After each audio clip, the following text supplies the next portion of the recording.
हो सकता है आप लोग 65-70 के भी ना हुए हों, और इसीलिए मैं ये मान के चलता हूं कि आप सब मेरे सब साथी हैं, हम साथी हैं।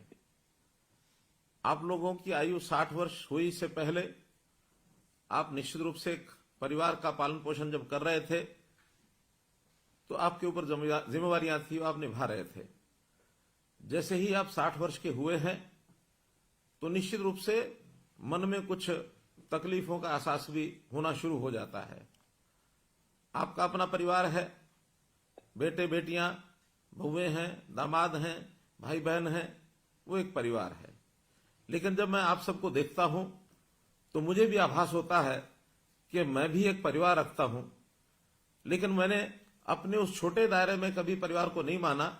मैंने माना है कि पूरे हरियाणा की जनता, 2,87,00,000 लोग, लगभग 72 लाख परिवार, ये सब मेरा परिवार है। और इस नाते से आप मेरे परिवार के साथी हैं, मेरे भाई बहन हैं। अब आपकी तकलीफ जब बढ़ती है तो उस तकलीफ को मैं भी महसूस करता हूं कि किस प्रकार की तकलीफें 60 वर्ष की आयु के बाद हो जाती हैं। इन तकलीफों को दूर करने के लिए हमने एक प्रोग्राम तो बहुत शुरू किए हैं, परिवार के नाते भी, व्यक्ति के नाते भी। साथ ही एक बात जो हमको सबको स्मरण है कि कुछ वर्ष पहले हरियाणा के अंदर ऐसे परिवारों के लिए, ऐसे व्यक्तियों के लिए जिनकी आयु 60 वर्ष से ऊपर हो जाती है, उनको एक सम्मान निधि के नाते भी योजना शुरू की थी। और वो योजना शायद 100 रुपए के आसपास से शुरू हुई थी। समय बढ़ते बढ़ते उसमें बढ़ोतरी हुई और मुझे ध्यान है कि जब 2014 में हम लोगों ने सरकार संभाली तो उस समय ये पेंशन 1,000 रुपये मासिक थी। हमें लगा कि इसमें बहुत कमी है, इसको बढ़ाना चाहिए।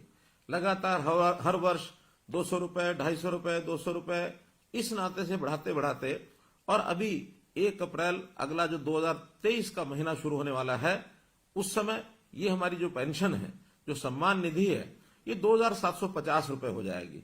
कहाँ 1,000 रुपया, कहाँ 2,750 रुपया।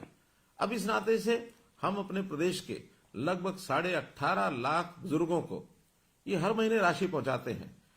460 करोड़ रुपए से ऊपर ये राशि हर महीने पहुंचती है।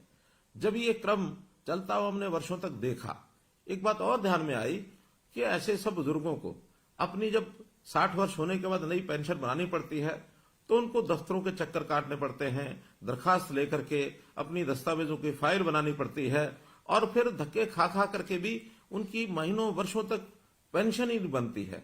कभी उनका सिफारिशी कोई नहीं मिलता उनको। बहुत से लोग बीच में एजेंट खड़े हो जाते हैं। उस नाते से एक तकलीफें, एक धक्के जो खाने पड़ते थे, ये एहसास जब हमको हुआ तो हमें लगा कि ये बहुत ही एक अन्यायपूर्ण एक व्यवस्था है, इसको बदलना चाहिए। हमने इसमें बदल करके जब परिवार पहचान पत्र बनाया और हर परिवार का डाटा ये हमारे पास आ गया, तो उस परिवार के डाटा के अंतर्गत हमको पता लगा कि कितने ऐसे व्यक्ति हैं जो कब 60 वर्ष के होने वाले हैं, आयु के हिसाब से उसकी जानकारी हमें तुरंत मिलने लग गई। अब 2 ही कंडीशन है किसी भी बुजुर्ग की वो पेंशन शुरू हो, या तो व्यक्ति 60 वर्ष का हो गया है, और या फिर जो 60 वर्ष का हुआ है वो दोनों पति पत्नी की आय ये 2 लाख रुपए से कम होनी चाहिए। जब ये 2 लाख रुपए की बात आई तभी भी ध्यान में आया कि यार 2 लाख रुपए कम नहीं है, हमें लगा 2 लाख रुपया ये कम है। तो इस अगले महीने से हमने इस आय को भी बढ़ा करके 2 से 3 लाख रुपया कर दिया है, और इस 3 लाख के करने के बाद बहुत से लोग इसमें नए और जुड़ गए हैं। तब ये भी व्यवस्था बनाई कि जिस महीने में 60 वर्ष का व्यक्ति हो जाए उसको तुरंत अगले महीने से अपने आप पेंशन शुरू हो जाए। मात्र एक कागज पर आपको साइन करना होगा।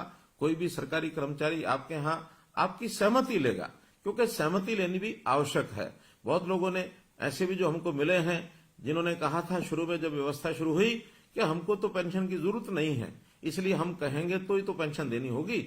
इस नाते से हमको ये भी लगा कि ऐसे बहुत से लोग हैं जो शायद ऐसे अवस्था के बाद भी उनको लगता है कि इस पेंशन का सरकार के ऊपर बोझ न डाला जाए, तो अपनी असहमति भी प्रकट करते हैं।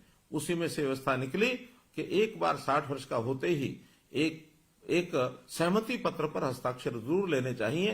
तो हमने लेने शुरू किए हैं। 1 ही महीने के अंदर अंदर वो सहमति पत्र के साइन भी हम कराते हैं, और उसके बाद उन लोगों से जो सहमति पत्र देते हैं अपने आप ही, और ये जो पेंशन है ये जाना शुरू हो जाता है। हमने लगभग 6 महीने पहले इस व्यवस्था को शुरू किया था और इन 6 महीनों में 16,500 लोगों को और ऑटोमेटिकली अपने आप पेंशन मिली। तो ऐसे जो 16,500 लोग हैं, आज मैं उन सब 16,500 लोगों से उनके साथ टेलीफोन का संपर्क करके और ये बातचीत कर रहा हूं। निश्चित रूप से आपके मैं अनुभव भी बाद में सुनना चाहूंगा कि इस ऑटोमेटिक पेंशन बनने में कहीं आपको कोई कठिनाई तो नहीं आई है। मेरा पूरा विश्वास है कि ये कठिनाई नहीं आई होगी। अगर कोई आई भी होगी तो इसको हम तुरंत जो है दुरुस्त भी करेंगे, ठीक भी करेंगे।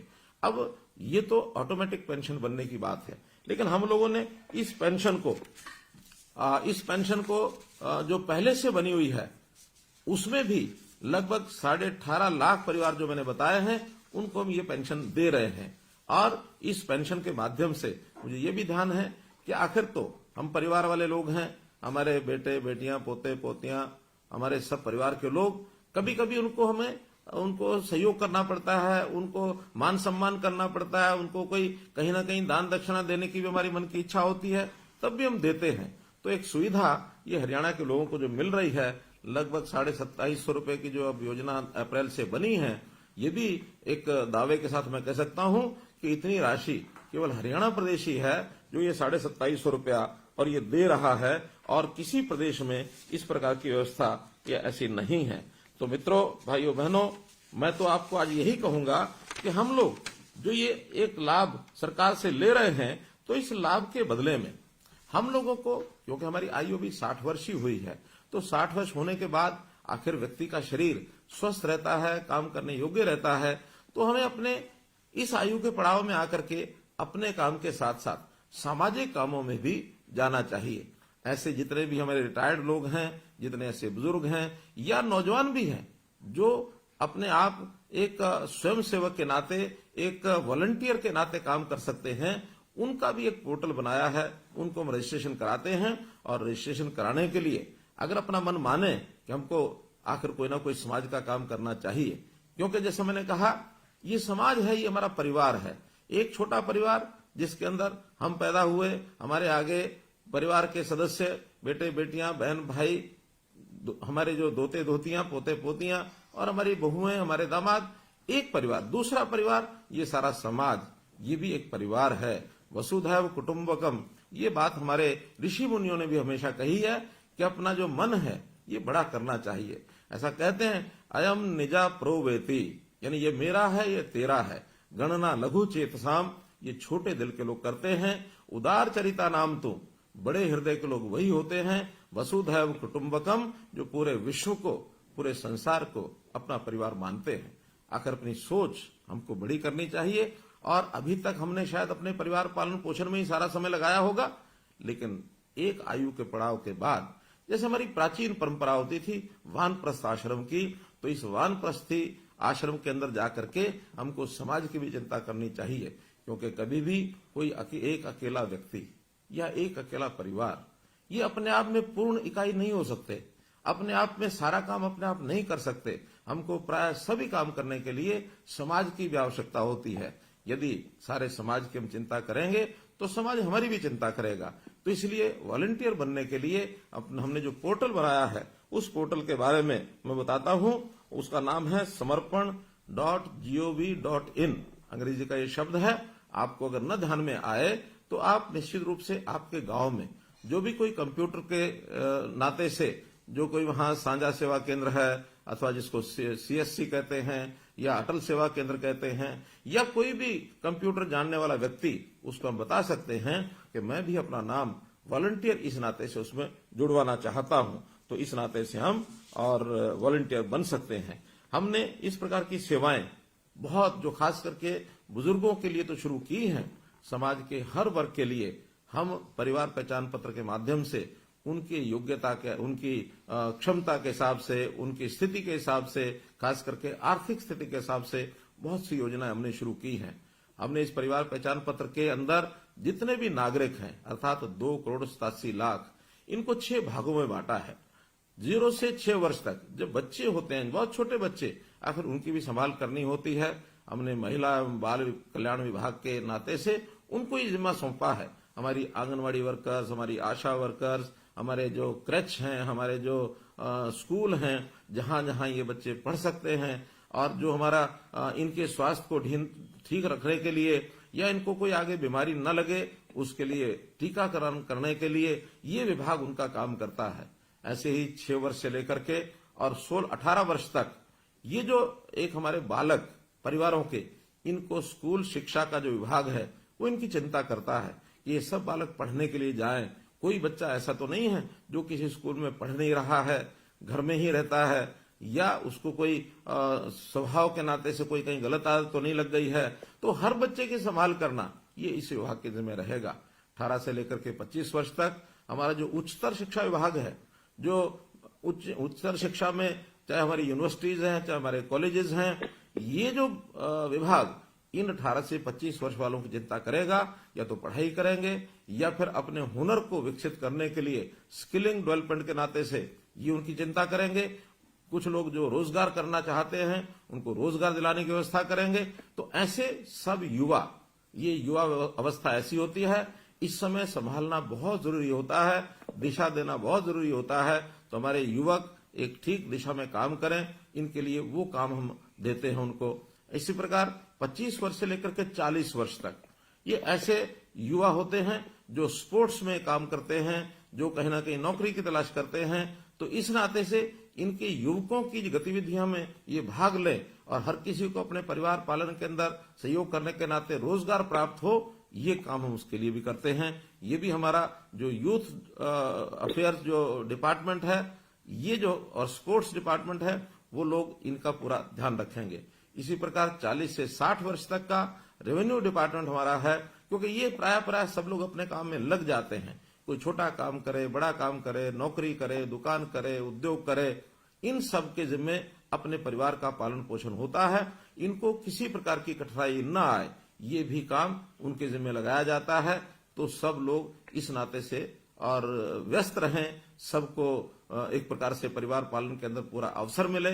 तो इस प्रकार 60 साल तक और 60 साल से ऊपर की आयु के वर्ग के लोग, जिसमें हम शामिल हुए हैं, ऐसे सब लोगों के लिए जो हमारा सेवा विभाग है, सेवा विभाग के जिम्मे ये लगाया है कि 60 वर्ष से लेकर और जितने वर्ष तक की आयु प्रभु ने हमको दी है, उस वर्ष तक सबकी संभाल ये सब करें। विशेष तौर पर इन सब वर्गों के लिए स्वास्थ्य का विषय ऐसा है जो हर किसी के ऊपर लागू होता है कि स्वास्थ्य ठीक रहे, व्यक्ति स्वस्थ रहे, तंदुरुस्त रहे, और अगर कहीं अस्वस्थ होता है, बीमार होता है, तो उसका इलाज ठीक हो जाए। इलाज ठीक करने के नाते हमारे देश के प्रधानमंत्री विशेष तौर पर बहुत चिंतित है। गरीब परिवारों के लिए उनकी चिंता है कि कहीं ऐसा ना हो कोई गरीब परिवार किसी के इलाज कराने में इतना खर्च कर बैठे कि परिवार जो है वो कहीं उसकी कमर न टूट जाए, क्योंकि गरीब परिवारों को लाखों रुपए का इलाज का खर्च देना ये संभव नहीं है। इस नाते से उन्होंने हर गरीब परिवार के लिए 5 लाख रुपए तक का ये जो स्वास्थ्य बीमा है ये लागू कराया है आयुष्मान भारत के नाते। जब हमें ध्यान में आया कि केंद्र की स्कीम में तो हरियाणा के 15.5 लाख परिवार कवर हो रहे हैं, हमने उसमें अपनी एक योजना बनाई, चिरायु योजना, ताकि 1,80,000 रुपए तक की आय के जो परिवार हैं उन सबको इसका लाभ मिले। और इसमें 29 लाख से भी ज्यादा परिवार इसमें कवर हो रहे हैं। अब हमको ध्यान में आया आखिर 1,80 भी बहुत आय ऐसी है जिसमें शायद इससे ऊपर के लोगों को भी कठिनाई आएगी। तो इस वर्ष के बजट में हमने इस आय को बढ़ा करके 3 लाख रुपया प्रति परिवार ये आय रख करके और थोड़े से पैसे लेकर, थोड़े पैसे यानी 125 रुपया महीना अर्थात 1500 रुपया साल, इतना पैसा लेकर के भी उनकी जो स्वास्थ्य बीमा योजना उनको भी इसको ऑफर किया है ताकि वो इसको ले सके और परिवार के इस खर्च को बचा सके। अब ऐसे ही हमारे जो बुजुर्गों की स्थिति है, बुजुर्गों में एक वर्ग ऐसा है मित्रों जिनकी आयु 80 वर्ष से भी ऊपर हो गई है। तो इस 80 वर्ष से ऊपर के आयु के जो लोग हैं उनकी विशेष चिंता हमको करनी होती है। तो हमने अपने जितने भी वॉलंटियर्स हैं इनके जिम्मे ये लगाया है।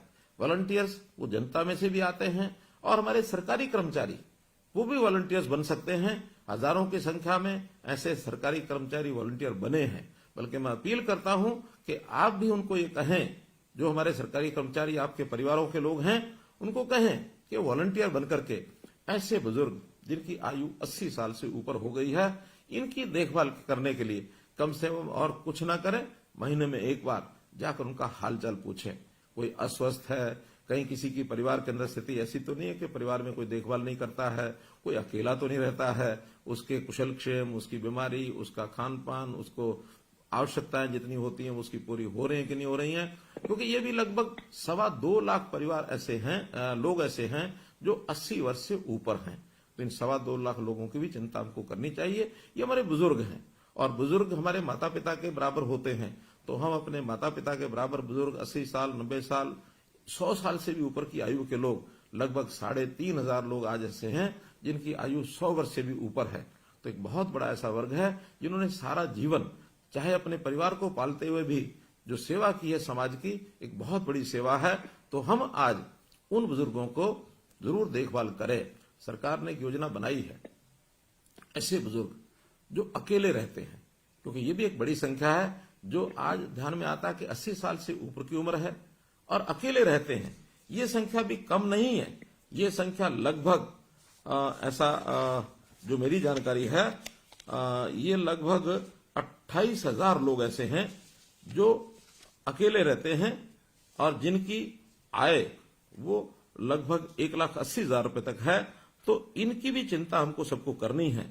तो ऐसे परिवारों को जो अकेले अकेले हैं, उनका बहुत मुश्किल है उनको अपने जीवन यापन करना, उनको परिवार की सहायता नहीं मिल रही है, या कई बार पारिवारिक छोटे मोटे विवाद होते हैं, उसके कारण से माता पिता को कई बार बच्चे भी दूर कर देते हैं, जो एक बहुत अच्छी बात नहीं है। बहुत इसको हमको संभालने की आवश्यकता है कि जिस परिवार को पाला पोसा बुजुर्ग ने, वो बच्चे उन परिवारों बुजुर्गों की जरूर उसकी देखभाल रखें, उनकी चिंता करें।